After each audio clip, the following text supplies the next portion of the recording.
¿Amas la libertad? Pues este es tu podcast.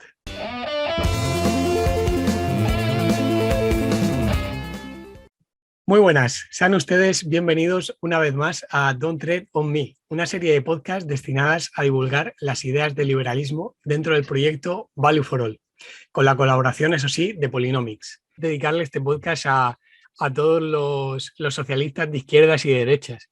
Y es que es precisamente como empieza el libro Hayek, ¿no?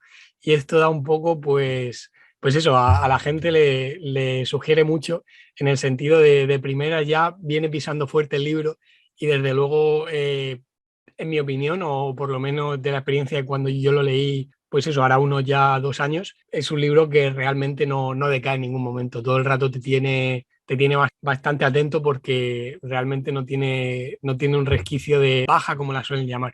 Mi nombre es Ángel García y a mi lado tengo el placer de contar con la presencia una vez más de nuestro querido Saber Sánchez. Antes de nada, para quien aún no lo conozca, solo me gustaría decir 3 cosas. Primero, que después de este se pongan, por supuesto, lo antes posible nuestro podcast sobre el famoso libro de Henry Hazlitt, Economía en una lección, en el que también participó Xavier. Segundo, Xavier es un profesional barcelonés del sector privado dedicado a la dirección en una empresa de la industria médica. Y tercero, aparte, Xavier tiene un blog donde da su opinión sobre una gran cantidad de libros de economía, de filosofía política y de finanzas, llamado opinionlibrosdeeconomia.wordpress.com, que desde Value for All y Polynomics profundamente recomendamos. Dicho todo esto, ¿cómo estás, Xavier? Hola Ángel, estoy muy bien y te agradezco de nuevo estar con vosotros y tener la oportunidad de hablar sobre este libro que me parece un libro magnífico. Bueno, el placer, por supuesto, siempre es nuestro, Xavier. Y nada, bueno, realmente este podcast trata sobre otro libro, como hicimos en el primero que grabamos contigo, que es Camino de Servidumbre, de Friedrich August von Hayek, que para el que nos vea pues, desde YouTube o desde Instagram, lo estará viendo ahora mismo porque lo estoy enseñando.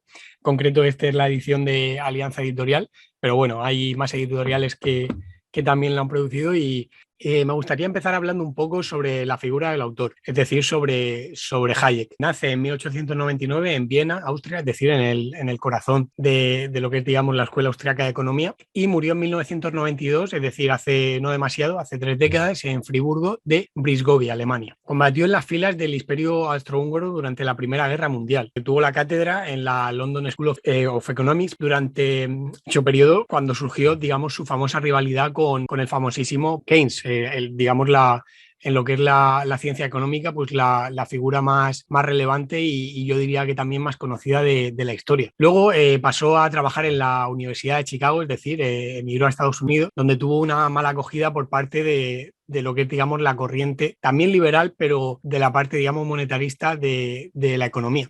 El final de su carrera pues, fue en las universidades de Friburgo y de Salzburgo, en Austria, esta última ciudad. También hay que destacar que dentro de lo que son los economistas de la escuela austriaca es el único que se ha llevado el premio Nobel de Economía. Concretamente fue en 1974 y lo compartió con el sueco Gunnar Myrdal, que era socialdemócrata, lo cual también pues, parece un poco, quizá no incoherente, pero sí peculiar que se lo dieran a la vez que fue galardonado un socialdemócrata. Y en concreto se lo dieron por sus trabajos en el campo de la teoría monetaria, las fluctuaciones económicas debidas al intervencionismo del gobierno en la economía y los análisis de la interdependencia de la economía, la sociedad y las instituciones. Bueno, con permiso de nuestro admiradísimo Ludwig von Mises, me atrevería a decir que Hayek es el economista más importante de la historia de la escuela austríaca. Xavier, ¿tú qué opinas al respecto? Me resulta difícil emitir un juicio definitivo sobre esta cuestión, ¿no? Y tampoco ni soy un experto en Hayek ni tampoco un experto en Mises. Y lo que sí que puedo decir es que yo los libros que he leído de Hayek, y concretamente Camino de Servidumbre, fue el primer libro que leí de Hayek, que construye muy bien el fundamento de lo que es la escuela austríaca, ¿no? Es decir, el respeto a la libertad individual, la oposición manifiesta contra cualquier forma de colectivismo, y después entraremos en eso más profundamente, pero me parece un autor extraordinario. A cualquiera que quiera adentrarse en la escuela austríaca, pues evidentemente Hayek es el autor de referencia para empezar, junto con Mises. y este libro desde luego lo es también. Por supuesto, sí, al final realmente pues es como decidir entre papá o mamá, ¿no? Cuando te preguntan de pequeño a quién quieres más de los dos, no es tarea de que sea trivial, es algo muy complicado de decir, pero en definitiva la realidad es esta, que realmente Ludwig von Mises nunca se hizo con el Nobel de Economía y Hayek sí, como tú dices, pues es mucho más habitual pues adentrarse en este mundo de la mano de Hayek que de la mano de von Mises. Entonces, bueno, en definitiva te entiendo perfectamente. Al final este debate, pues eso, como hemos dicho, entre Mises y Hayek es muy subjetivo. Y entrando en materia, vamos a empezar a hablar sobre el libro, sobre Camino de Servidumbre. Durante el transcurso de la Segunda Guerra Mundial, Hayek lo escribió y lo publicó mientras ocupaba su cátedra en Londres. Antes hemos comentado que participó en la Primera Guerra Mundial, pero ya en la Segunda Guerra Mundial sí que no participó. De hecho, no estaba ni siquiera en su Viena natal, estaba ya, pues, como hemos dicho, ocupando su cátedra en Londres. Y este ensayo fue escrito con la intención de preservar las libertades personales y económicas de los ciudadanos occidentales, principalmente. En el libro Hayek defiende la atracción de las democracias occidentales por el socialismo, ¿vale? Y esta atracción es precisamente lo que finalmente puede que provoque un camino hacia dictaduras autoritarias como las de la Rusia soviética y la Alemania nazi, que eran las más destacadas en ese momento y que de hecho, pues cada una ocupaba un lugar protagonista en los dos bloques enfrentados. Y bueno, Xavier, a mí lo que me gustaría preguntarte ahora era, ¿se puede decir que era común a mediados de los 40 equiparar a la Alemania nazi con la Unión Soviética? Resulta complicado comparar los orígenes de lo que era la antigua URSS con lo que es la Alemania nazi, ¿de acuerdo? Es decir, yo pienso que vienen o sea, los puntos de partida son muy diferentes, pero aun siendo los puntos de partida muy diferentes, recogiendo la línea maestra sobre que trata el libro, yo creo que al final, a pesar de que los puntos de partida pueden ser muy distintos, el final del camino es bastante similar. Es decir, al final lo que viene de las 4 o 5 ideas fundamentales que resume el libro es que el colectivismo llega a una forma de socialismo, y esa forma de socialismo puede expresarse digamos, en colores distintos como aparentemente serían el comunismo o el nacionalsocialismo, ¿de acuerdo? Pero al final son formas de colectivismo más o menos organizadas, digamos, con un Estado planificador central que elimina prácticamente cualquier resquicio de libertad individual. Yo pienso que al final una de las grandes ideas del libro es que cualquier forma de colectivismo y cualquier sueño colectivista, independientemente de que vaya por la línea la que conocemos más izquierda o la que conocemos más como derecha en nuestro mundo actual, lleva al mismo camino, que es al final a una forma de totalitarismo. Yo creo que esa es la idea fundamental del libro. No sé si te referías a eso cuando me hacías la pregunta. Sí, básicamente lo que quería saber si realmente en aquella época había tanta gente, pues eso alertaba de que la Alemania nazi suponía una gran amenaza para Occidente, pero al mismo tiempo en la Rusia soviética se veía un aliado, y si era tan común que la gente alertara de que realmente tanto la una como la otra eran dos caras de la misma moneda. A ver, aquí hay dos cuestiones que son diferentes. Una cuestión digamos, la meramente política, ¿de acuerdo? Y otro plano es el militar y el geopolítico. Así con perspectiva histórica, cuando, digamos, los aliados se apoyan, digamos, militarmente, económicamente a la URSS, ¿de acuerdo? En su guerra contra Alemania fue un poco, no creo que fue voluntariamente, es decir, no es que fuera el escenario que les parecería ideal, ¿de acuerdo? Me parece complicado que fuera un escenario ideal para ellos. Es decir, no era lo que se planteaba inicialmente, ni mucho menos, pero al final, para combatir el enemigo común, te metes en la cama con alguien que en principio incluso podría ser tu enemigo, ¿de acuerdo? Políticamente hablando y geopolíticamente hablando.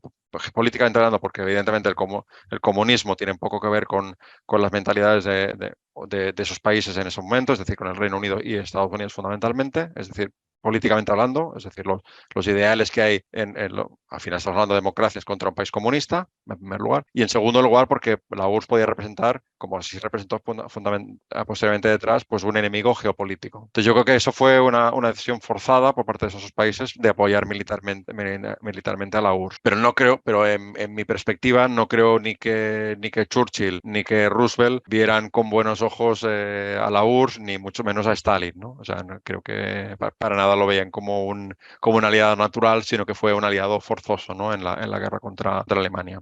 No sé, estoy saltando un poco del plano del libro. Esto evidentemente el libro no lo toca, es decir, salto un poco al plano histórico, ¿de acuerdo? Yo creo que bajando un poco más a tu pregunta, quizás no volviendo un poco regresando al libro, yo creo que hay elementos históricos que son importantes para entender el sustrato del libro, es decir, algunos elementos de todo lo que narra, pero hay un elemento que me parece importante, que independientemente del tiempo en que está escrito, que es muy particular y que hay una serie de condicionantes importantes, como son los que acabo de comentar, creo que el libro tiene una trascendencia universal. Es decir, no es un libro histórico de su momento, sino que hoy te lo puedes leer. Yo creo que eso es algo que creo que podemos ya adelantar. Creo que me parece que están en algunas preguntas que me has adelantado. El libro se puede leer hoy en la misma clave que se podía leer hace muchísimo tiempo, ¿no? Algo así como 70 años atrás. Sí, desde luego que sí, es un libro que pues eso, como ocurría con el de Economía, una lección de Hazlitt, realmente aunque se escribiese, en el caso del de Hazlitt hace ya, digamos, 80 años, y en el caso de este, pues por ahí andará, realmente son libros que no parecen anacrónicos, que parecen que pueden haberse escrito recientemente por un autor de nuestro tiempo. Y la verdad que, en definitiva, lo que el bueno de Friedrich quería transmitir era que comparando ambos regímenes, que la planificación gubernamental de las economías, es decir, el intervencionismo, da paso a edictos arbitrarios e injustos y, en definitiva, pues digamos a lo que es la pérdida de libertad individual. ¿Coincides conmigo, Xavier, en que ha envejecido, digamos, bien como el libro de Hazlitt? Totalmente, sí, totalmente. Yo creo que hay elementos que a lo mejor para alguien que no esté, o para alguien joven o que no haya leído nada o que conozca poco históricamente sobre todo pues, sobre ese tiempo, ¿no? Sobre la Alemania nazi, sobre la URSS, todos los previos a la Alemania nazi, etcétera, etcétera. A lo mejor es un poco difícil, hay algunos elementos del libro que son más difíciles de interpretar correctamente en ese contexto histórico. Si te abstraes de ese particularismo y coges algunos capítulos quizás menos que otros, pero si te abstraes esa parte histórica y coges lo que narra Hayek, yo creo que lo que es válido, los mensajes válidos siguen siendo totalmente vigentes, es decir, para cualquier. Yo creo que hoy, mira, un pequeño ejemplo, si me permites. Hace unos días estaba en uno de los vídeos de estos, creo que fue de Homer el Rayo, y bueno, y había varios, siempre hay comentarios en el chat y tal y cual. Salía una persona defendiendo la planificación central. Decía algo así como: las personas planifican, las empresas planifican y los gobiernos están obligados a planificar. Y cuando decía planificar, no lo decía en un sentido, digamos, de que están obligados a planificar como per se, sino que están obligados a planificar y deben hacer esa planificación sobre el resto de la sociedad. O sea, pedía esa intervención. Ahí la semilla del intervencionismo y del colectivismo está hoy muy presente. Y eso, el libro de Hayek lo trata muy bien. No ha perdido de nada de la validez que tuvo en su momento este libro respecto a lo que sucede en estos momentos. Yo pienso que en estos momentos incluso más, ¿no? Hay elementos que después, si quieres, entramos en ellos, que hacen que el libro tenga una vigencia absoluta. Y desde luego que sí. Es un libro que realmente, pues, aunque lo hayas leído pues mucho después que el autor lo produjese, desde luego no te sientes como como leyendo una antiguaya, ni muchísimo menos. Y bueno, entrando un poco a lo que es el cuerpo del libro, en los 3 primeros capítulos se discute lo que es, pues eso, la rebelión contra la libertad que experimenta Europa en ese momento, ¿vale? Digamos los años 40, y el movimiento hacia la gestión centralizada de la sociedad por parte del gobierno. Pues algunos ejemplos de esta, digamos, cruzada de lo que son los gobiernos contra la libertad individual, pues que las democracias que eran económicamente libres se habían vuelto tan exitosas que la gente comenzó a dar por sentada su prosperidad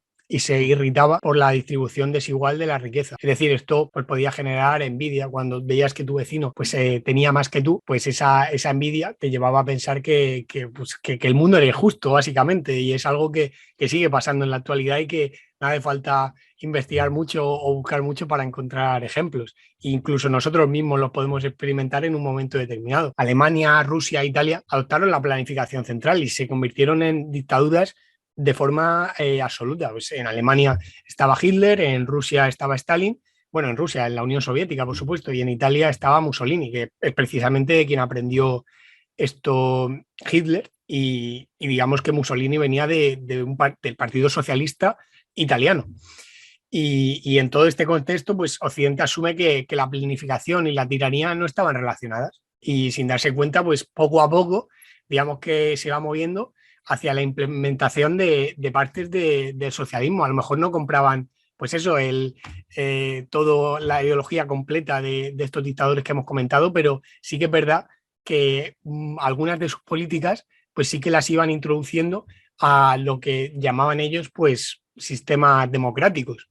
Y bueno, Xavier, da la impresión de que las democracias empezaron a precisamente a eso, a convertirse sin darse cuenta en aquello que más odiaban, ¿no? ¿Puede ser que en la actualidad esté pasando exactamente lo mismo que por aquel entonces? Mira, has comentado varios aspectos que me parecen interesantes. El primero es el famoso tema de la igualdad, ¿no? Que hoy en día es uno de los mantras con los que nos riegan continuamente, ¿no? El tema de la igualdad, el tema de la igualdad. Se habla más del tema de la desigualdad, del crecimiento de las desigualdades, eh, y se ha convertido en un mantra de muchos gobiernos, no solamente el nuestro, el de aquí en España, pero también se ha convertido en general, me parece que un mantra del mundo progresista, ¿eh? De acuerdo, todo el ala más de izquierdas y de progresismo. A mí la sensación que me da es que la tentación planificadora y la tentación colectivista siempre está presente, ¿no? Y hay una especie de deseo en todos nosotros. Cuando digo en todos nosotros me refiero a cualquiera, incluso a personas que pueden tener ideales más o menos liberales, ¿no? De buscar respuestas a alguna serie de preguntas a las cuales que nos inquietan, ¿no? Que nos... em, y esa respuesta parece que muchas veces es proporcionada por alguna forma de intervencionismo, digamos, estatal. Em, y no somos capaces de darnos cuenta que precisamente esa intervención estatal muchas veces provoca el efecto contrario. Yo creo que ese es el punto clave. Es decir, muchas veces nos apercibimos de cosas que vemos cosas, desigualdades, ¿no? Posiblemente cosas que nos parecen injustas, ¿no? Y en nuestra manera de pensar creemos que debe haber una manera, digamos, de corregir eso. Y esa corrección, esa petición de acción, que no puede ser por parte nuestra, por parte de individuos, sino que al final esperamos que alguien venga a hacerlo. Y ese alguien siempre es el Estado, ¿de acuerdo? Y esa intervención estatal es la que finalmente provoca todo lo que Hayek pretende poner en solfa, ¿de acuerdo? Que es eh, que la acción estatal no conduce sino a la merma de las libertades, a la coerción de las libertades y a una forma más o menos progresiva hacia el totalitarismo, ¿no? Yo creo que es un elemento importante y cuando digo totalitarismo, otra vez es importante, yo creo que poner en el mismo plano tanto lo que serían las políticas de izquierdas como las derechas, las políticas de derecha, ¿de acuerdo? Yo creo que eso es importante, por eso él menciona muy bien lo de los socialismos de todo tipo, ¿no? Eso es importante porque a veces parece que como cuando desde los progresistas se ataca a la extrema derecha o la derecha, se habla de fascismo con mucha facilidad, ¿no? ¿De acuerdo? Sin ver los propios defectos que ellos manifiestan en la derecha, sin ver esos propios defectos en los propios ideales que ellos defienden, ¿no? Yo creo que eso es un tema muy importante. Desde luego que sí, de hecho, por este motivo pasan cosas como que el programa político de partidos como Unidas Podemos pues sea tan parecido, ¿no? a programas políticos que puedan defender partidos como la Falange Española. Entonces, realmente es algo que no debe extrañar a quien se dé cuenta de ello. Total, pero es que tú lo habrás revisado y tú y yo lo sabemos y puede que lo sepan algunos de la gente que nos escucha, pero para la mayoría de gente se trata de posiciones totalmente opuestas, es decir, que no tienen absolutamente nada que ver. Pero cuando haces un examen no de los elementos más superficiales, yo creo que los más, digamos, de marketing político, por decirlo de alguna manera, de acuerdo a aquellos temas como, por ejemplo, el aborto, digamos, el papel del ejército, elementos, digamos, nacionalistas o pseudonacionalistas, cuando dejas un poco la parte más de marketing y vas a elementos sobre todo económicos, la parte más económica de las fórmulas que defienden, ahí es que te das cuenta de que realmente hay muchas cosas que son calcadas prácticamente, pero es muy poco. No creo que sea algo que mucha gente sea consciente de ello. Es decir, yo creo que es algo bueno, que para mucha gente no es en absoluto obvio de que es así, ¿no? Claro, realmente quizás sea porque precisamente la gente donde pone el foco es en esos temas que tú has comentado que son más de marketing político, que son temas más, digamos, populares y que realmente se preocupan, porque por supuesto es muy posible que la Falange, pues la opinión que tenga sobre el matrimonio homosexual, por poner un ejemplo así Claro. que se me viene a la cabeza, pues no sea lo mismo que el que tiene Unidas Podemos. En absoluto, y es curioso, pero eso va a ser, digamos, la punta de lanza de alguno de los elementos de marketing político, ¿no? Por ejemplo, ahora Unidas Podemos pues, hace una defensa pues de todo el tema de igualdad, de la feminización de la economía, de la feminización de cualquier, hablan de gobierno feminista, o sea, hay un elemento de marketing político muy importante, es decir, si tú coges el sustrato de eso y dices, bueno, pero realmente detrás de todo eso, ¿qué hay? ¿No? ¿Cuáles son los elementos diferenciales de vuestras propuestas respecto a otros partidos, más allá de esto que a muchos de nosotros nos parece, no diré superficial, porque hay cosas que me parece que pueden ser importantes, pero digamos que se hace mucho bombo y platillo algunos elementos, como elementos diferenciadores, porque al final, si tú ves un partido como una especie de producto, pues claro, para que para que un producto sea mayoritariamente votado respecto a otro, tiene que diferenciarse de una manera, tienes que apostar por cosas, ¿no? Por un elemento diferenciador. Entonces, esos elementos diferenciadores que a veces se propugnan realmente son la capa superficial de lo que del grueso de las propuestas que ellos mantienen, ¿no? Y si vas al grueso de las propuestas que mantienen, fuera de esos elementos más de marketing, te das cuenta de que, como tú decías, si coges dos partidos que estén a las alas opuestas digamos, entre la izquierda y la derecha, te das cuenta de que los elementos comunes son muchos más de lo que aparentemente pensamos. Totalmente de acuerdo, Xavier. Y pasando ahora a lo que es, digamos, las ideas de Hayek en torno a los capítulos 4, 5 y 6, digamos, en estos 3 capítulos lo que hace es precisamente desmentir las falsas creencias sobre el colectivismo. Teniendo colectivismo, pues eso, todo lo que es, digamos, el impulso de medidas que favorecen a un grupo en perjuicio del resto de la sociedad, que precisamente pues hablamos bastante sobre este tema en el anterior podcast contigo. Y bueno, en torno a esto, digamos que Hayek lo que defiende es que el socialismo no es mejor que los mercados en la asignación de recursos, entendiendo los mercados, pues eso, lo que son las empresas, la sociedad civil, en definitiva, los ciudadanos como soberanos de eso, de al final los productos y los servicios que quieren adquirir. Aparte, la planificación no puede realizar un propósito unificado porque no todas las personas comparten los mismos objetivos, ¿vale? O sea, realmente, pues a ti te puede parecer pues lo más importante del mundo combatir el cambio climático porque piensas que el ser humano es deleznable y se está cargando el planeta con cada gesto y cada movimiento, pero otro puede que considere que lo más importante, pues eso, es erradicar el hambre en el mundo. Y bueno, digamos que otra idea de estos capítulos, que aparecen en estos capítulos, es que se elimina el Estado de Derecho si eso precisamente favorece perseguir ese objetivo común que, vuelvo a repetir, no existe porque no todos compartimos el mismo objetivo. ¿Coincides, Xavier, con la opinión de Hayek sobre el colectivismo? ¿Vivimos en una sociedad donde, digamos, que impera ese colectivismo? Yo creo que sí, que hay cada vez más elementos que actualmente te refieres, Ángel. Como la pregunta es si eso está produciendo en la actualidad. ¿Te refieres a Exacto, eso? exacto. Yo creo que hay elementos, sí, creo que hay elementos que indican que vamos por ahí.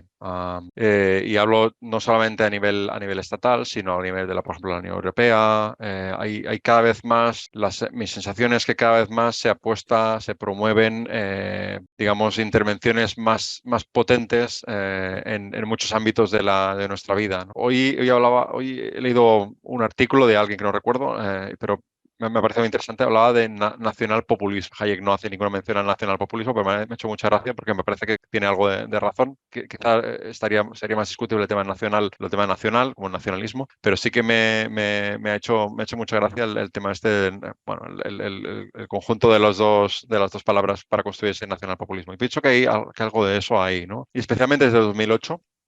El 2008 yo creo que para España especialmente representó un poco el fin de un sueño. ¿Estarás de acuerdo conmigo? Hasta el 2008, si recuerdas las palabras famosas de Aznar durante, creo que fue el 2004, decía España va bien, ¿no? España tuvo una época de crecimiento, de auge, de tener una trayectoria económica muy importante. Es decir, durante esos periodos, el 2008 fue un poco el fin del sueño, ¿no? Y ese fin del sueño trajo pues consigo pues todo el tema de la crisis inmobiliaria, pues gente que lo pasó muy mal, empresas que quebraron y trajo consigo una serie de reacciones. Una serie de reacciones que, como siempre ocurre cuando hay frustración y cuando se producen situaciones pues de penuria para mucha gente, siempre se accede el populismo brota con muchísima facilidad, ¿de acuerdo? Cuando digo el populismo me refiero pues a partidos que esgrimen soluciones sencillas para problemas complejos y que además abogan, ya por añadidura, por algún tipo de colectivismo. ¿de acuerdo? Ya no hace falta, no voy a mencionar partidos ni nada de eso, porque no es el objetivo de esta conversación, pero yo creo que eso fue un punto inicial para que empezaran a suceder cosas como esa, ¿de acuerdo? Entonces ahí hemos visto partidos nuevos, no solamente en España, en otros países también ha ocurrido, también ocurrió en Italia, hemos visto también auges de populismos en otros países, incluso en Estados Unidos, con Trump, etcétera, etcétera, pero más o menos, si coges esa parte de populismo y después coges los fundamentos de lo que ellos destacan como el camino a seguir, hay una cierta forma de intervención y de colectivismo asociado a eso. Y la Unión Europea lleva a otro nivel, si quieres, pues también está apostando por eso. Es decir, o la Agenda 2030, que parece que tiene como una especie de áurea sí, misteriosa y de la que se habla mucho pero no se sabe demasiado, pues también tiene ese aire de apostar por una cierta forma de colectivismo supraestatal. Entonces yo creo que de muchas formas y no siempre explícitas, y eso es importante, es decir, no siempre somos conscientes de lo que está sucediendo, porque al final estamos demasiado pegados al día a día para darnos cuenta de lo que está ocurriendo, pero mi sensación es de que esa forma, ese intervencionismo, intervencionismo gradual está ocurriendo más y más en todas las sociedades que nos rodean, ¿no? Y no solamente en España, también, como te decía antes, en otros países incluso fuera de Europa. Realmente, pues yo no me acuerdo exactamente lo que estaba pasando. Yo al final, en 2008, pues como comprenderás, tenía 13 años y realmente no fui consciente de toda esa situación, pero sí que es verdad que ahora mismo la gente me lo cuenta, porque a mí me gusta preguntarle a las personas que tienen más edad que yo, pues cómo vivieron determinados momentos recientes, porque realmente en 2008 es algo que es ayer por la mañana. Y es algo que, como tú dices, pues fue el final de un sueño y realmente pues fue, digamos, pues darse un golpe contra la realidad. Y es que eso realmente pues lo que se nos vendía de que pues eso, la economía. Bueno, me acuerdo, de hecho, de esto sí que me acuerdo, de palabras del propio Zapatero de que estábamos en la Champions League de la economía y historias así, pues era algo que se nos vendía en forma de propaganda, pero realmente pues escondía una realidad que yo creo que muchos de estos políticos sí que conocían, pero realmente tampoco les interesaba sacar a la luz, por lo menos de manera inmediata. Lo que pasa es que realmente pues eso termina siendo una bola de nieve que cada vez se hace más grande y llega un momento que es imposible pues evitar que choque y destroce todo a su paso. Y después del 2008 ha habido un gran nivel de frustración entre grandes colectivos de la sociedad española. Esos colectivos han buscado respuestas y esas respuestas se las ha proporcionado partidos que han saltado a la palestra, que no existían antes o que han reconvertido fórmulas del pasado, digamos, modernizándolas. Ya no hace falta ni que te diga qué partidos son, evidentemente. Incluso partidos existentes que tenían sus ideales o sus estructuras, digamos, de políticas muy consolidadas e incluso han tenido que variarlas, adaptarlas conforme a las expectativas de los ciudadanos, ¿no? Y en general ha habido, desde el punto de vista de España, ha sido más grave incluso que en otros países que también han sufrido la crisis, pero aquí fue especialmente negativa.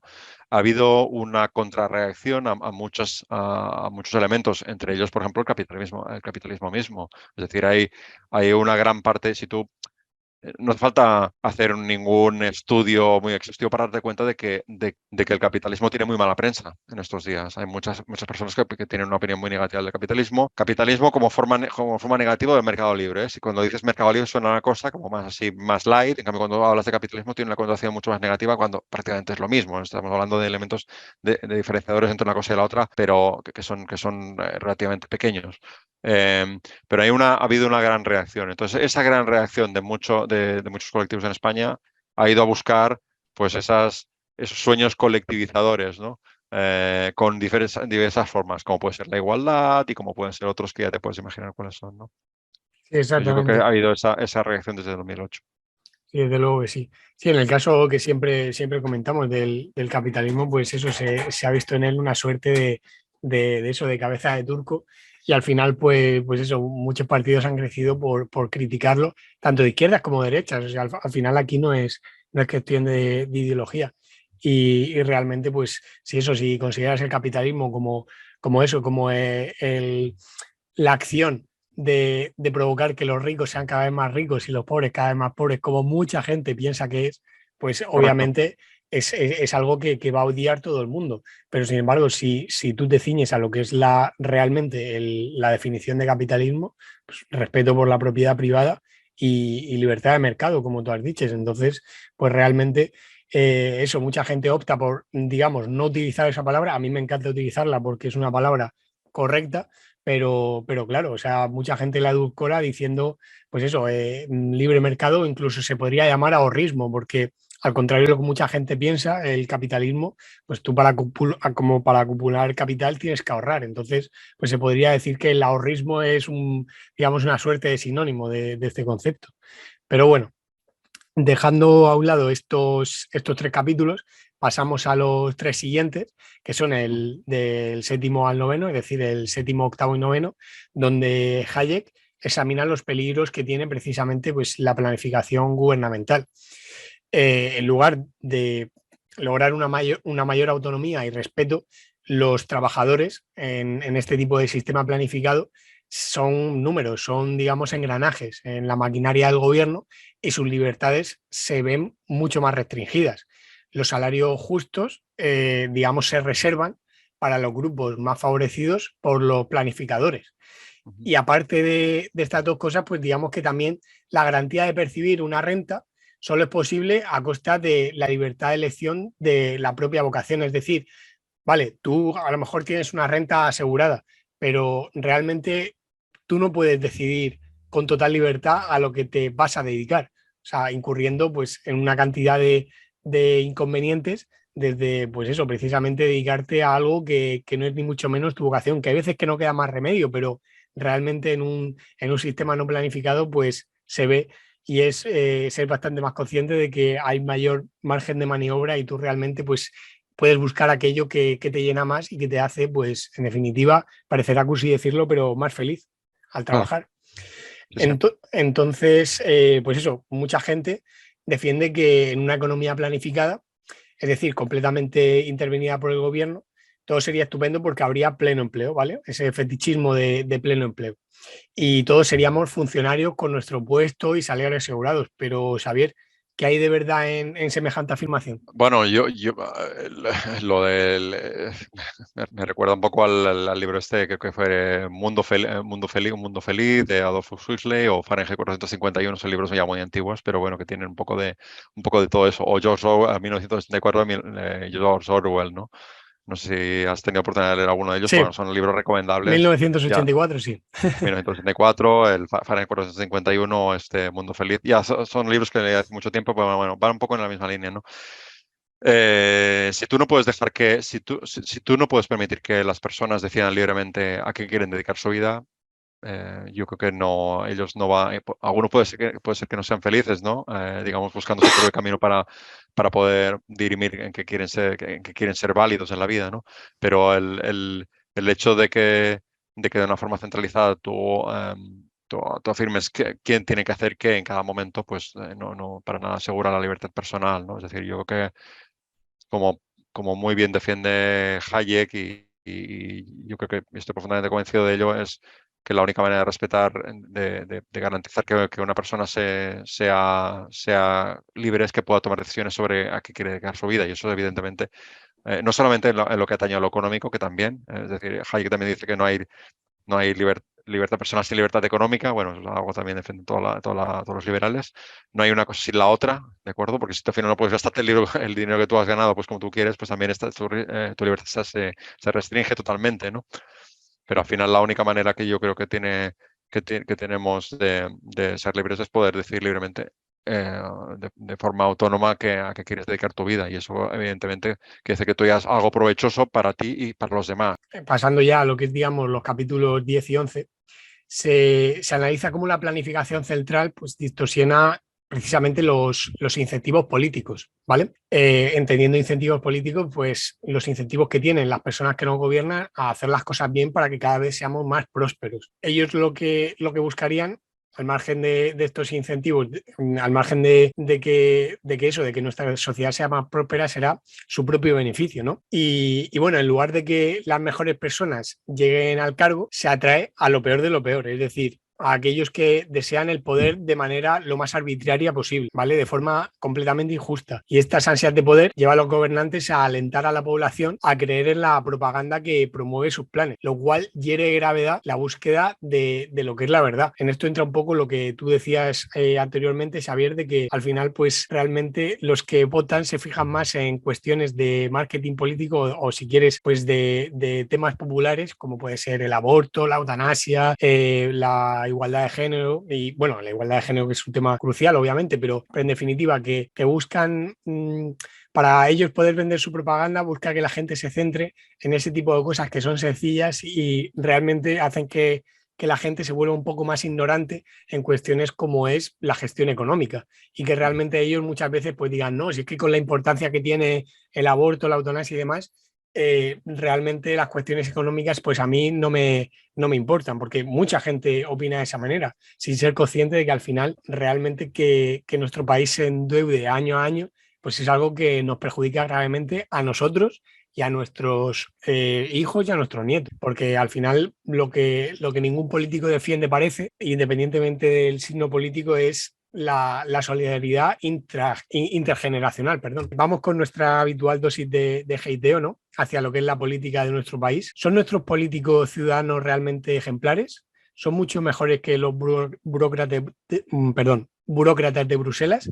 ¿Y qué hay de Estados Unidos realmente? O sea, son tres preguntas de golpe, Xavier, no quiero que te agobie. Si quieres, empieza por la primera. Digamos, ¿son nuestros políticos ciudadanos ejemplares? Yo creo que hay ciudadanos ejemplares entre los políticos, honestamente, Ángel, ¿eh? Y lo digo con sinceridad, ¿eh? Creo que hay políticos que son realmente honestos y que son ciudadanos, pueden ser ciudadanos ejemplares, pero de la misma manera que hay políticos que son ciudadanos ejemplares, hay algunos que no lo son. Y yo distinguiría fundamentalmente dos tipos de políticos, ¿eh? Y es una distinción muy arbitraria y muy simplista, ¿no?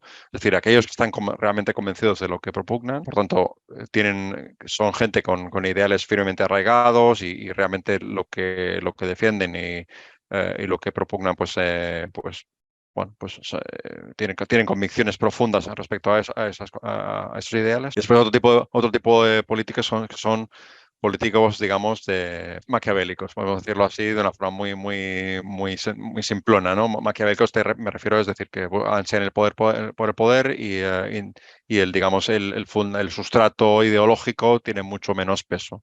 Entonces, para los primeros les auguro una trayectoria relativamente corta, para los segundos normalmente la trayectoria es mucho más larga. Y cuando me refiero a eso es que realmente, como tú has indicado antes, que el político que gobierna es realmente el político que se afana a buscar el poder, ¿de acuerdo? Yo creo que esto es importante. Muchas veces, porque siempre en cualquier conversación cuando se habla del tema político, siempre sale que deberían ser el gobierno de los mejores, debería ser un gobierno de personas que no quieran gobernar, debería ser un gobierno. Siempre hay ese tipo en conversaciones de café siempre salen este tipo de ideas, ¿no? Es decir, que el sustrato fundamental es que las personas que gobiernan deberían ser personas, pues, y las ideales, ¿no? La realidad es que de ideales nuestros políticos aquí en todas partes tienen poco, es decir, ni son los más inteligentes, ni son los más preparados, ni nada de todo eso, ni son los mejores, ni los más bondadosos, ni los que tienen una idea más clara de lo que debería ser España o otro país, para nada son esos. Realmente son las personas que ansían, buscan y persiguen el poder de la manera más eficiente, ¿de acuerdo? Es decir, nuestro presidente de gobierno es presidente de gobierno es porque ha sido una persona, no porque sea la mejor, sino que ha sido realmente la persona que ha tenido las mayores virtudes para alcanzar el poder. Y esas no son precisamente las que esperaría el país, o son las ideales para eso, las que esperaría el país como beneficio para el país, sino que son las virtudes que le permiten alcanzar el poder, lo cual y mantenerlo, que son dos cosas muy distintas, ¿no? Es decir, primero alcanzarlo, después mantenerlo, que es aún más difícil. Muchas veces no son los ciudadanos ideales, especialmente aquellos que alcanzan el poder. La definición que tiene precisamente Juan Ramón Rayo, que antes lo has mencionado, de lo que es el ejercicio de la política. Juan Ramón Rayo la define como el arte de perpetuarse en el poder, si es que se le puede llamar arte realmente, sin ofender a nadie. Y yo creo que es cierto, o sea, al final, pues es posible que, porque a mí me lo dicen mucho, a mí sobre todo me lo dice mi madre es una mujer, pues eso, que yo considero que es muy inteligente y creo que es una persona admirable en muchos sentidos. pero ella dice que realmente el problema es que ahora mismo pues todo el mundo que hay ahí metido en política es gente completamente ignorante, sin preparación ninguna, que no ha hecho nada en su vida, que también me dice mucho que hay gente que no ha ganado ni siquiera una oposición, no sé qué, es algo un poco, ¿no?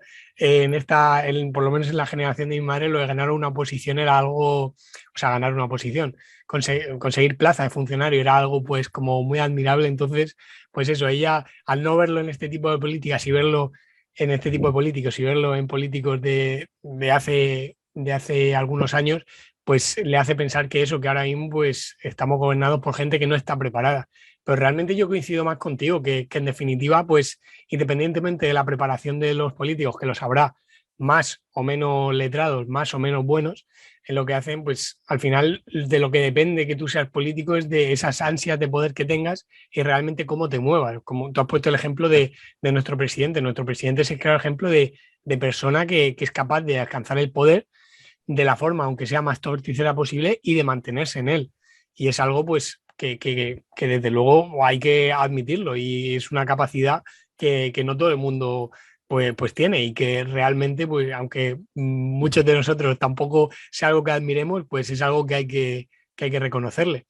Y bueno, también es verdad que eso, que nos podemos fijar en políticos como nuestra actual ministra de Igualdad, que no es precisamente una mujer pues con una formación ahí excesivamente, pues digamos, abultada, o que no es una persona que realmente haya luchado por ocupar un ministerio, pero ahí está, porque se ha sabido mover y ha sabido cómo, pues eso, hacer ese ejercicio de la política de forma que pues digamos, ha terminado donde ha terminado.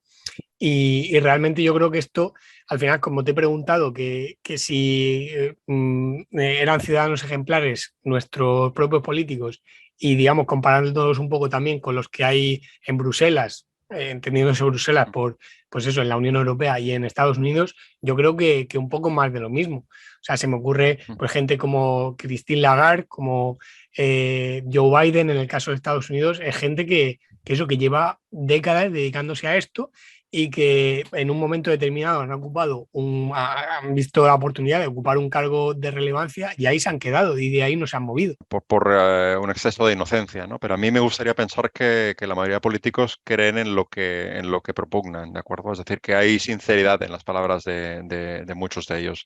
A mí me gustaría creer que es así, ¿no? Yo cuando oigo, cuando escucho en las noticias o en ruedas de prensa o en eslogans políticos, en campaña, etcétera, etcétera, algunas cosas que defienden, yo me gusta pensar que lo requieren realmente. Si es así, lo que sucede es que están equivocados, están profundamente equivocados. Están profundamente equivocados al respecto de lo que ellos pueden alcanzar, es decir, primero, que lo que defienden sea lo correcto desde el punto de vista de sociedad, desde que sea lo mejor para la sociedad, y después de que su intervención no pueda ser en el largo plazo, ya sabes a dónde voy, más perniciosa que no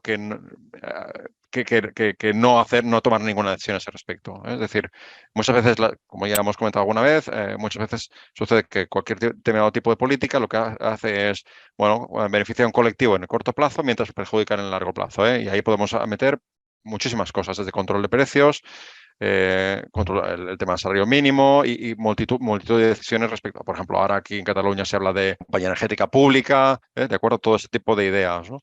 Entonces, pero yo quiero pensar que lo que sucede a muchos políticos, independiente de que busquen el poder o no, que sí que lo buscan, es que hay una profunda, que están equivocados. Es decir, que realmente creen en lo que defienden, pero que realmente el resultado de lo que defienden es equivocado. Y prefiero pensar así que no el pensar que saben que están equivocados, pero a pesar de eso siguen defendiendo las mismas ideas por las cuales pelean, ¿no? No sé si me he explicado correctamente. Sí, sí, que al final tú tratas de pensar de que ellos, pues, en definitiva, lo que tienen es buena intención. Lo único que tienen una idea equivocada de cómo llegar a esos buenos fines. Yo realmente Correcto. no soy tan idealista en ese sentido. Yo pienso que muchos de ellos hacen las cosas mal y hacen las cosas mal a sabiendas por intereses personales. Pero bueno, realmente al final no podemos estar en la cabeza de ninguno de ellos y por supuesto, en cualquier caso, pues digamos, en cualquier caso, con un pensamiento u otro, pues ahí debe de haber excepciones y debe haber, pues, por supuesto, muchísima gente que tenga buenas intenciones y que se equivoque. Pero bueno, dejando un poco de lado estos capítulos 10 y 11, ¿vale? Del libro, en el capítulo 12, Hayek lo que presenta pues, es una evidencia de que el nazismo es una forma de socialismo y no de capitalismo, como presume Occidente. ¿Tiene sentido, digamos, afirmar que la Alemania nazi seguía un modelo económico capitalista? Tal como lo entendemos como un mercado libre, donde las empresas compiten entre sí de la forma más eficiente y donde algunas, las que lo hacen mejor sobreviven y las que no, pues dejan de sobrevivir, pues no. Lo que había es una especie de capitalismo corporativista asociado a lo que era el Tercer Reich y donde había una serie de empresas pues muy vinculadas al gobierno del Tercer Reich y eran beneficiarias de todo digamos, el aparato de guerra, que esto también es importante mencionarlo, el aparato de guerra de la Alemania nazi, ¿no? Entonces, bueno, no, no. Digamos que esa visión del capitalismo es muy tergiversada, ¿no? Precisamente porque lo que busca es atacar a la forma del capitalismo como debería ser, ¿no? Es decir, como un mercado libre donde las compañías pues intentan servir de la mejor manera posible al consumidor y las que lo hacen mejor sobreviven y las que no, pues no. ¿De acuerdo? No, no es para nada de esa manera. Es importante destacar, afirmar eso, es decir, la economía de la nación es la economía de guerra, fundamentalmente. Entonces, yo también pienso que eso es importante mencionarlo. Y una economía totalmente dirigida. No sé si creo que fue Hermann Goering. Hermann Goering le hicieron una entrevista antes de que se suicidó. Estaba condenado a muerte, pero antes de que se suicidó lo entrevistó un periodista y él habló del tema del control de precios. Y les dijo algo así como: ustedes en Estados Unidos están intentando hacer control de precios, intervenir sobre la economía, etcétera, etcétera, etcétera. Y le dijo: nosotros fracasamos en ese intento y controlamos la vida de las personas desde principio a fin. ¿De acuerdo?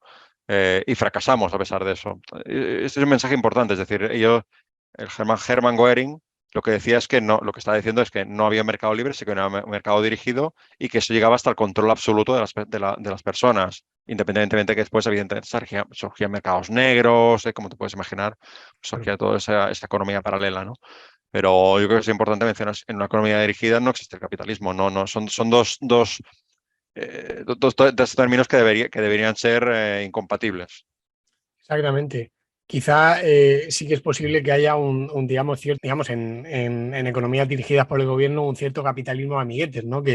Digamos, que puedan competir empresas que, digamos, existen gracias a que tienen esos contactos con los gobernantes para poder, digamos, existir. Pero lo que es, digamos, un capitalismo al uso, lo que se entiende por capitalismo, desde luego, ni muchísimo menos, es un contrasentido. Lo que acabas de comentar es muy importante porque por ahí se ataca muchas veces a lo que es el capitalismo. El capitalismo los que lo atacan o los que, digamos, continuamente, los enemigos del capitalismo, continuamente argumentan sobre este punto para atacarlo. Es decir, el hecho de que haya mucha connivencia con el aparato del Estado, ese corporativismo, esa connivencia con los grandes contratos públicos. Pues estoy imaginando ahora, pues, por ejemplo, toda la industria armamentística en Estados Unidos. Entonces, todo eso sucede y eso, pues, a los que defendemos el mercado libre, a los que defienden el capitalismo, pues es una idea que es contraria a lo que realmente se defiende en este ámbito. Bueno, para terminar, en los últimos capítulos se continúa advirtiendo de la preocupante deriva totalitaria que está adquiriendo Occidente en esos momentos. Recuerdo, en los años 40. Muchos de los principios propugnados por los nazis en ese momento están siendo promovidos por pensadores respetados en naciones democráticas en ese momento. Los socialistas de la época abogaban por establecer, bueno, los socialistas, o más bien se podría decir los socialdemócratas de la época, abogaban por establecer o más bien imponer un estándar moral idealizado que, por el contrario, acabaría con la ética por completo. Esto de un estándar moral me suena de algo, Xavier. ¿Me podrías iluminar así un poco? Bueno, yo creo que está pasando en estos momentos, Ángel. Yo creo que está plagado de ejemplos en la actualidad, es decir, de lo que es políticamente correcto, lo que es políticamente incorrecto, es decir, cómo debes pensar. Hay muchos elementos de preocupación en estos momentos. Yo creo que forma parte, bueno, no me gusta pensar en forma paranoica, ¿no? Pero realmente hay en nuestra política y vuelvo a lo mismo, ¿eh? No solamente en España, sino en otros países está sucediendo algo muy parecido. Bueno, la intención más o menos encubierta o no de que tengamos que pensar de una determinada manera, ¿de acuerdo? Se admite poco la réplica, se admite muy poco la discrepancia. La discrepancia no es bienvenida. Entonces, yo creo que hay signos preocupantes de que eso está sucediendo en muchos ámbitos, ¿de acuerdo? Y además hay una cosa que me parece muy negativa, que se produce polarización de opiniones, con lo cual esa polarización provoca que cada vez los argumentos sean más emocionales y no racionales. ¿De acuerdo? Se pierde un poco la perspectiva en el diálogo, en el entendimiento, en la búsqueda un poco de la verdad, ¿no? Aunque suene un poco así ideal, pero en la búsqueda de la verdad se evita, digamos, un diálogo constructivo acerca de diversos temas y se tiende a la polarización. Lo hemos visto lo vemos en Estados Unidos en las elecciones, lo hemos visto en las elecciones en Brasil, lo vamos a ver en las próximas elecciones aquí en España, lo vemos en el día a día continuamente del debate político. Entonces, bueno, hay como una tendencia a pensar de la manera correcta. E incluso hoy en día en una conversación, si tú estás en un determinado ámbito, si discrepas de algún punto de vista que digamos que es el mayoritario, no el mainstream, por decirlo de alguna manera, mainstream político, pues te puedes tener un problema. Es decir, te pueden mirar como si fueras una mala persona o alguien, no sé si estás de acuerdo conmigo, yo creo que se está produciendo ese fenómeno, ¿no? Es que de hecho no puedo estar más de acuerdo contigo, o sea, y cada vez se ve más claro, o sea, realmente yo que nuestros oyentes saben que soy bastante creyente y practicante, de hecho, pues realmente yo soy consciente de que en mi caso la religión católica tiene dogmas, ¿no? Y yo soy consciente de ello y yo los asumo y bueno, es algo que tengo que llevar que al final como el dogmatismo es algo que no me gusta, pues tengo que admitirlo, me es difícil, pero bueno, yo soy consciente de ello y no voy a ser incoherente en ningún momento, pero, pero realmente a mí me da la impresión de que la gente hoy en día en este tipo de cuestiones es muchísimo más dogmática porque realmente cuestionas un poco alguna de esas verdades absolutas que se están propagando ahora mismo y la gente pues te tilda de lo que sea o realmente si pongo por caso algunos amigos míos que me conocen y me quieren, no me insultan, pero se quedan a cuadros porque realmente cuestionas que el ser humano es el responsable del cambio climático y la gente se queda a cuadros, la gente se queda diciendo, pero ¿cómo que no, que el ser humano no es, pero no lo ves todos los días en las noticias, pero no lo dices continuamente, pero no hay científicos que lo defienden? Y digo, ya, pero es que también hay muchos científicos, si me atrevo a decir, muchos más, que dicen que el ser humano pues realmente no es el causante de ese cambio climático. Entonces, yo por poner un ejemplo realmente, porque igual que digo esto, se puede decir Ahí te has otros metido en muchos un temas. berenjenal. Con ese tema te has metido en un berenjenal, ¿eh? Sí, sí, Y más hoy en día. Y más hoy en día, pero... realmente sí, soy consciente de ello, pero es que eso, o sea, al final, pues obviamente puedes encontrar a gente que lo argumenta muy bien, pero en mi caso, yo realmente con quien discuto de este tema no son capaces de argumentarme el por qué el ser humano es el causante del cambio climático directo por encima de cualquier otro tipo de circunstancias. No, el planeta lo que está siguiendo no es el ciclo natural, porque realmente, o sea, a nadie se le escapa que el clima del planeta en ninguna zona de su superficie ha sido constante en ningún momento, sino que ha ido en continua evolución. Entonces, pues eso es por poner un ejemplo de dogma que realmente si te atreves a lo que es, digamos, ponerlo en cuestión, la gente te tacha pues bueno, prácticamente de loco. Hay dos cuestiones. En este tema, tendría que discrepar contigo porque yo pienso que sí que la acción humana tiene algo que ver, pero bueno, en cualquier caso no vamos a abrir al debate porque nos llevaría mucho más tiempo y sería otro... Pero y hay dos cuestiones que son importantes. En primer lugar, que la discusión sea una discusión sana y racional y que cuando tú Exacto. argumentas algo, y pienso que eso es lo más importante, y cuando tú argumentas algo, que seas capaz de fundamentarte cuando puedas, aunque estés en una conversación, pues evidentemente cuesta más porque no puedes echar mano a datos, pero cuanto más fundamentado esté tu argumento, muchísimo mejor. Es decir, al final construir cosas sobre el yo creo que o el yo opino que, bien, siempre y cuando es el yo creo que, yo opino que. Si yo opino que todas las derivadas que pueden ser del yo opino que, pues están fundamentadas en una suposición. Por tanto, no puede estar bien, no es un argumento bien construido, sólido, ¿vale? ¿De acuerdo? Eso es el primer argumento. Pero aparte de eso, que es una manera de cómo abordar las discusiones en este ámbito o en cualquier otro, y podríamos tocar cualquier ámbito actual, temas de igualdad o desigualdad, en fin, el tema de cambio climático, muy importante también. Pero el tema que más preocupante me parece es, una vez asumido el dogma, es lo que viene después. Y eso es lo que más peligroso me parece que hay, Ángel. Y otra vez vamos a un poco al sustrato del libro, que es el tema de la intervención. Es decir, una vez hemos dado por bueno esto, ¿de acuerdo? Es decir, hay desigualdad, ¿de acuerdo? Hay una desigualdad creciente desde el punto de vista económico, ¿de acuerdo? Hay personas que cada día son más pobres y cada día son más ricas. Eso es algo que se está repitiendo continuamente. No se va a buscar la raíz del por qué. O sea, cuando oyes esto, que lo oyes continuamente, nunca hay un por qué se ha producido esto. No hay un por qué. Lo que sí que hay es cómo vamos a actuar desde el punto de vista de intervencionismo, es decir, desde el punto de vista estatal, de acuerdo, con una acción planificada, etcétera, etcétera, para solventar este problema. Esto es lo que me parece más importante. Es decir, una vez ya damos por bueno esto, ahora viene cuando yo actúo. Ese cuando yo actúo es los gobiernos van a tomar unas decisiones a partir de eso. Y esas decisiones pueden ser mucho más que cuestionables, ¿de acuerdo? Y pueden ser realmente, o vamos a decirlo de una forma más clara, pueden ser simples. O sea, el argumento de base, es decir, hay una desigualdad, puede ser el argumento visible para tomar una serie de acciones que no tienen nada que ver con el origen con el supuesto problema, ¿de acuerdo? Sino que van en otra dirección. ¿Ves por dónde voy, no? Un poco. Yo creo Sí. que este elemento es muy importante. Es decir, hoy en día, por ejemplo, claro, como ¿quién, para cualquier tipo de impuesto, para cualquier tipo de intervención estatal, quién osa discutir una intervención muy amplia del gobierno o del gobierno o Estado cuando realmente está produciendo la crisis climática? El hecho de hablar de la crisis climática ya te da pie a que el gobierno pueda actuar de la forma como, digamos, bajo cualquier excusa. No sé si me estoy explicando.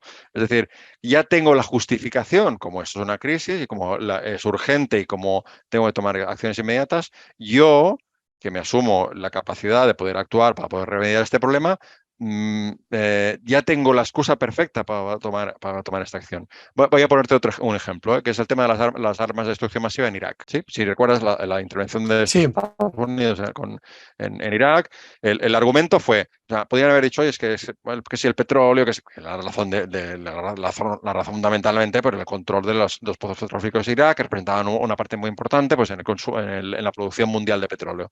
Esa era la razón real, ¿no? Y bueno, y a lo mejor pues eliminar a un enemigo en la región, a lo mejor había intereses por parte de Israel. Esas eran las razones reales, ¿no? Pero el argumento de base, ¿cuál era? El argumento de base escenificado fue: hay armas de destrucción masiva. Ya tengo la excusa y actúo. Entonces, en estos casos, es decir, la crisis energética, la crisis social, la crisis económica, la crisis que te puedes inventar actualmente, es una excusa perfecta y es muy vendible desde el punto de vista marketing político para tomar decisiones de cualquier tipo que sepan. Y esa puede ser para abordar este problema o para abordar cualquier otro fin no explícito por parte de los gobiernos. Yo creo que ves un poco, estoy intentando explicarme lo mejor que puedo. sí, No sí, sé sí, si no, ¿sí? completamente, completamente, Xavier, se entiende perfectamente, desde luego. Yo creo que este es un elemento muy importante. Entonces, me da la sensación de que todas estas cosas que si la crisis la crisis área ambiental, ¿no? Esto sí estamos porque está en la cumbre, está en Sharm el Sheikh, crisis ambiental, y y estamos cada día con la crisis ambiental, ¿no? Y esto va a servir de excusa perfecta para tomar una serie de decisiones, las que sean, ¿no? Si mañana es cualquier otra cosa, pues evidentemente tenemos que tomar una acción rápida y decidida para poder intervenir, ¿no? Bueno, exactamente a esto me refiero, pero yo creo que al Sí, final todo este tipo de acciones van dirigidas de la misma manera digamos, a escenificar problemas para tomar una serie de decisiones que ya están preconcebidas de antemano. sí, sí.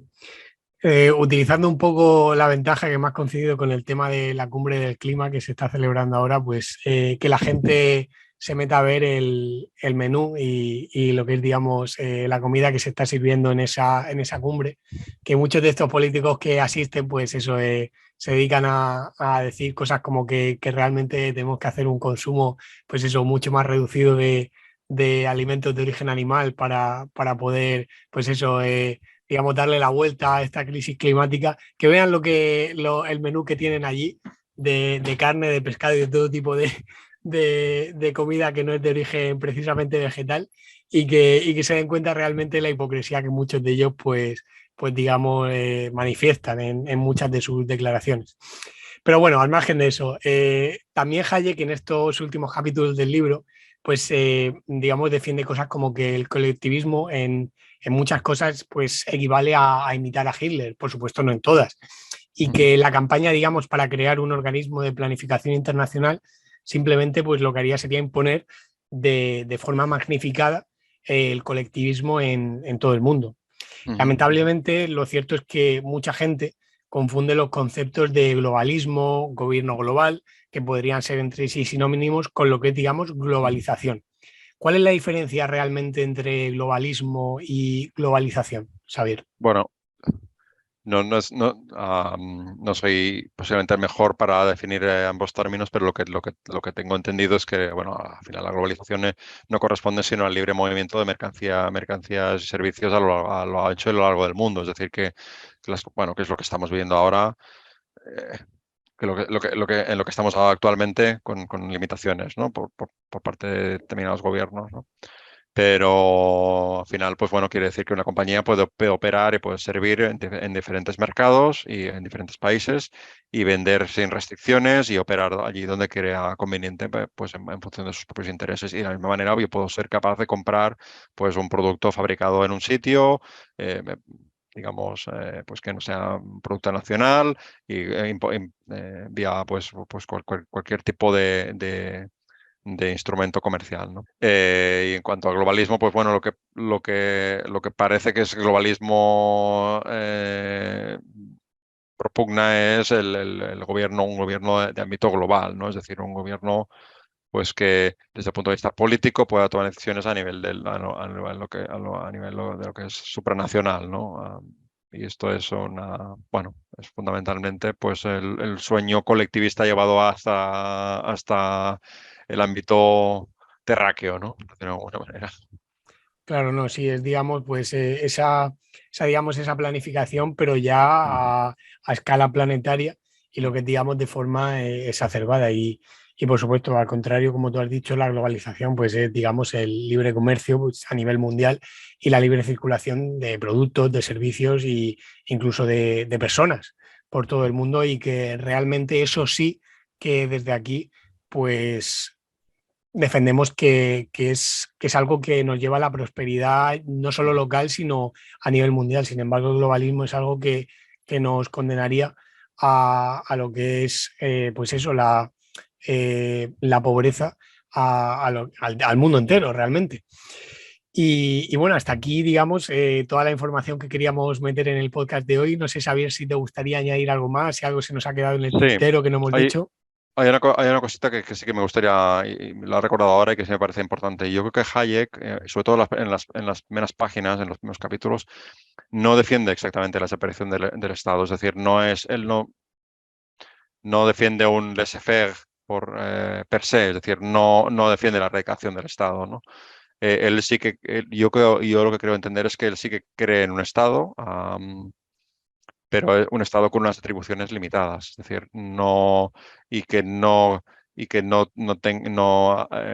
entre en la espiral del colectivismo y que lleva al totalitarismo. Yo creo que eso es importante. Es decir, no, y digo que es importante porque creo que es relevante el hecho de que diferencia de las dos cosas. Es decir, muchas veces aquellos que defendemos el libre mercado y los que defendemos la acción, digamos, el libre mercado y el capitalismo, por ende, no estamos diciendo, a menos yo no, que el Estado tenga que desaparecer, ¿no? Yo creo que en ese sentido no lo que defendemos no es que el Estado se erradique y que deje de existir, sino que que tenga la mínima expresión y que sea realmente, que esté autolimitado, por decirlo de alguna manera, ¿no?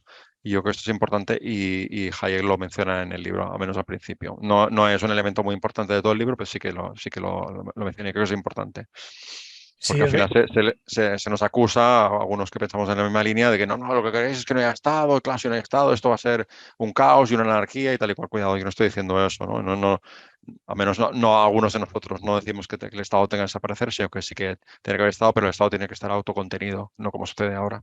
sí, claro, al final Hayek es un autor que no se le puede encasillar en lo que digamos la corriente anarcocapitalista, que Ujú. digamos defiende al final la anarquía, el anarcocapitalismo pues es digamos una suerte de anarquía con por supuesto respeto de la propiedad privada, que defiende que no debe haber gobierno, que digamos, o que debe haber gobiernos pues de libre adscripción, que no debe haber una imposición estatal.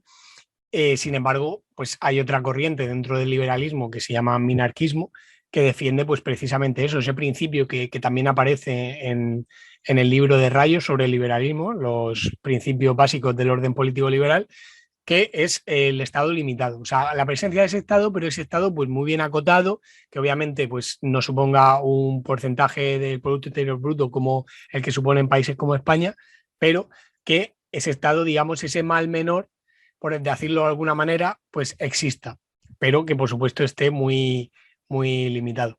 Pero eso, Hayek, digamos, está en esa línea y no en la línea de autores como puede ser Jesús Huerta de Soto, que considera que toda suerte de Estado es algo contra lo que hay que luchar y que en definitiva debe erradicarse. Muy bien. Pues nada, Xavier, como siempre, pues, muchas gracias a ti por ayudarnos a grabar el podcast y por todo lo que nos has aportado. Desde luego que siempre es un placer contar contigo.